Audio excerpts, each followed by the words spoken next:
CBS News Miami.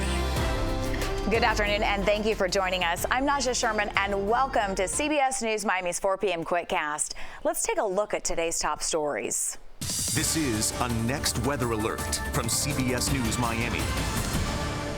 Taking a live look outside, a flood watch remains in effect for Miami-Dade and Broward. We're also tracking Tropical Storm Arlene in the Gulf of Mexico.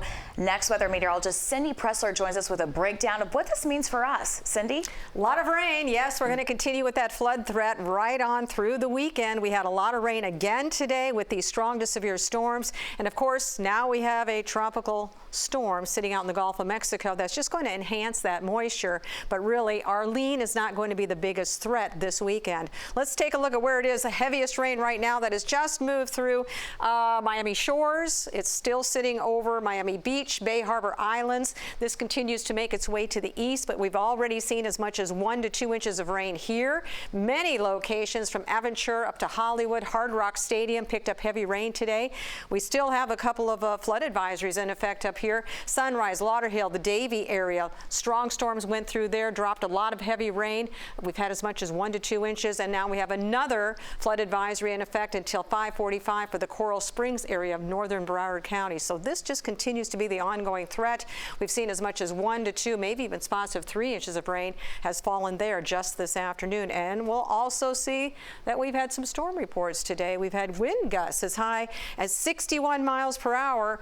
In the Sunrise area, also we've had hail reported there, P to half-inch hail, and in the Lauderhill area, 46-mile-per-hour wind gusts. That was quite the storm that moved through the Sunrise area this afternoon. So fortunately, that has moved off. But because of the residual runoff and so forth, and the more rain that we're going to pick up over Saturday and Sunday, that flood watch is going to continue at least through Saturday night at this point for Broward and Miami-Dade County. There's still going to be a lot of runoff, so we'll have to keep an eye out for low-lying flooding, poor drainage areas. Those are the spots that always flood first. The parking lots, of course, the street flooding, the road flooding. Watch for that even as we go through Saturday. Now we'll take a look at Arlene, because Arlene was named this afternoon. It is a tropical storm. You can see it's kind of lopsided. All the storms are on the northeast side of it, and that's usually what you see. But this is a weak tropical storm with 40-mile-per-hour winds, and it is expected to be short-lived, drifting to the south ever so slowly. It will be moving into a hostile area with strong winds and dry air.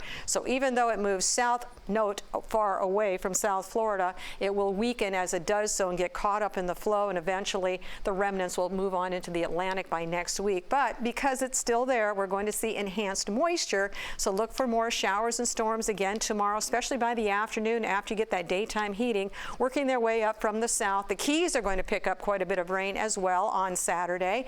Saturday afternoon, there you go, 6 p.m. into the evening, it dies off. Same thing again as we head into Sunday. We're going to see some scattered showers and thunderstorms. Rain chances just a little bit lower for Sunday, but overall, we're still watching that flood threat as we head through the weekend. Unfortunately, that dry air just not getting here quite yet. We'll have to wait until next week to see a better chance to get some more sunshine and a little bit drier conditions. So here's your forecast. Temperatures in the mid-80s this weekend. Hot next week, lower rain chances, but overall, keep an eye out for flooding. All right, tough weather ahead. Thank you, Cindy. A Miami judge sentenced a Haitian Chilean businessman to life in prison. It was for his role in the assassination of the president of Haiti in 2021. In March, Rodolphe Jar pleaded guilty to 3 charges in connection to the assassination. The 50-year-old is one of 11 defendants in the case. The Opa-locka police chief has made it official. Scott Israel announced he is resigning after less than a year on the job. CBS News Miami's Jacqueline Quinn was in Opa-locka, where Israel made that announcement today.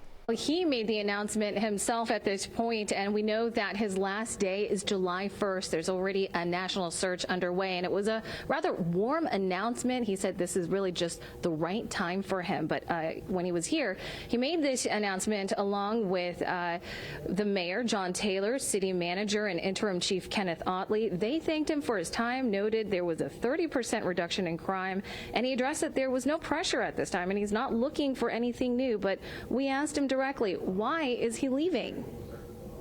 My wife and I, we want to spend some time with the kids. We want to travel. We want to experience some different things. I've been in law enforcement about 44 years with 4 different departments. But I'm not retiring. I'll be certainly looking at opportunities that may present themselves. But right now, I want to be with my family. Now, he also said that, he understands that people might be disappointed by this decision. The city's going to have to look for a new chief. He said he understands that, but again, he's doing this for his family. And for now, reporting in Opa-locka, I'm Jacqueline Quinn, CBS News, Miami. When we come back, South Florida's most vulnerable lost Medicaid insurance. It was over technical issues last month. How it can be fixed? Next. Welcome back. Thousands of South Florida's most vulnerable lost Medicaid insurance. While the state offers an immediate fix, advocates say delays are hurting families. CBS News Miami's Larry Seward explains. It's a little personal for me. Shirley Dominguez almost teared up over it. Life with a safety net missing when you needed most to cover doctor's bills. You never know when you get that knock on the door that you have to tap into your health insurance. What's happening to thousands of the less fortunate clients she now serves through the Epilepsy Alliance of Florida's navigation program leaves them more vulnerable than Dominguez can believe. We have children that have leukemia. We have people that are disabled that have been terminated by procedural reasons, and that is concerning. The COVID-19 pandemic banned states from changing who qualifies for the government's free income-based health insurance. That ended in April. All states began trimming Medicaid rolls. Florida's Department of Child and Family Services cut hundreds of thousands. But this report sent to federal regulators shows 82% of those rejected lost coverage for procedural reasons, meaning they did not respond to messages to renew and update personal information with the state.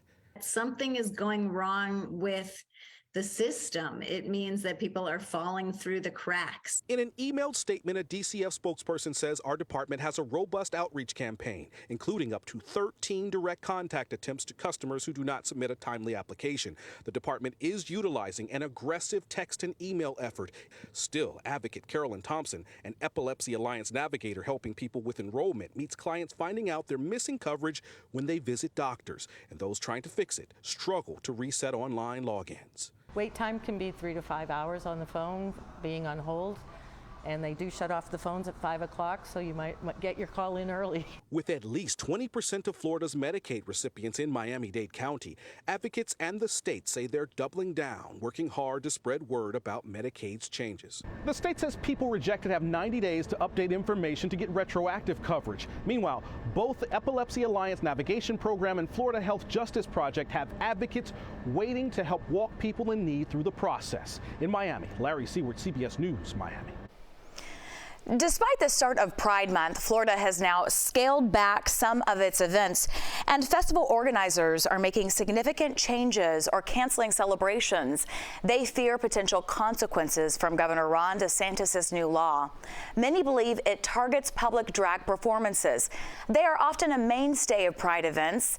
The new law states that local governments are banned from issuing public permits for events that include some adult live performances. Once the bill was signed, I said, we can restructure the event. We'll make sure it's only 18 and up for that portion. They went and talked with all the performers and came back to me and said, we're really sorry, but we just don't feel safe. The week marks the beginning of Gay Days in Central Florida. More than 150,000 people from around the world are coming to the area to celebrate. Taste of the Town on CBS News Miami is sponsored by Goya. If it's Goya, it has to be good. Visit Goya.com today. Bowlegs Barbecue has been a staple for loyal fans for more than 30 years. And now the family-run favorite has partnered with a popular chef, artist, and entrepreneur to expand the brand. CBS News Miami's Lisa Petrillo takes us to the newest location. We do it here at Bowlegs Barbecue. 30 years of perfecting the art of the barbecue. Tobias Doherty knows barbecue like the back of his hand. He and his brother Kevin, who's nicknamed Bowlegs, have been barbecuing around town for 3 decades with Bowlegs Barbecue. In recent years, Bowlegs himself had some health issues. In 2020, executive chef Marco Mall, who has deep roots as an artist in the hip-hop music, film, and culinary scenes, reintroduced Bowlegs Barbecue under his brand Hip Hop Eatery. Now they're partners here outside Skatebird Miami in El Portal. He was down on his luck, and I basically knew his brand. I know him, solid guy, hard worker, amazing chef, amazing cook, and I just saw an opportunity to come in and help somebody that I think deserved to be at the next level. Chopping up the ribs. The kitchen is a 20-foot-long container where Tobias serves up flavorful meat smoked for half a day in a rotating smoker. People order to go or stay and eat. It's fun, it's cool, and I think it matches up well with our brand. A brand that's about giving back and showing up for communities with tasty, affordable food. Right, so it's real important to me to be able to bring the culture, the influence, the seasoning, the holistic of the experience for the community to some communities that maybe don't have an opportunity and make it cost effective. The menu includes an array of barbecue staples, including tender brisket cooked for 12 hours on low heat. It's crazy, right? I mean, I eat barbecue all over the world, and I have to say our brisket is the best brisket I've ever had in my life. I have to say, fall off the bone, melt in your mouth, super juicy. I love that barbecue sauce. It's got so much flavor. The barbecue chicken that's been slowly rotating in Bowleg's custom-designed rotisserie is a staple. It's rich and barbecue. Man, you could be in Texas right now or anywhere else with anywhere. Barbecue. I think we go head-to-head with anywhere in the world. There's the fall-off-the-bone St. Louis cut ribs and a giant moist and tender jumbo turkey leg. Let's not forget the sides, including my favorite, the magical mac and cheese. American and cheddar, mac and cheese, perfect consistency with the good amount of butter, of course. Yep, it's really good. Not done yet, Marco, but tell everybody how many days you're open here. We're open Thursday through Sunday for lunch and dinner. Right, with the fantastic, filling, and tasty taste of the town here in El Portal. I'm Lisa Petrilla, CBS News, Miami. Yep. Oh, wow. They had me with that brisket. The Bowlegs Barbecue Lisa visited is located at 533 Northeast 83rd Street. And later this evening, Chief Meteorologist and Hurricane Specialist Ivan Cabrera is tracking Tropical Storm Arlene. He'll be here starting on CBS News Miami at 5 with the very latest advisory and how it will impact South Florida. That's the CBS News Miami Quickcast. I'm Najahe Sherman. Happy Friday. Stay tuned for more news right here on CBS News Miami.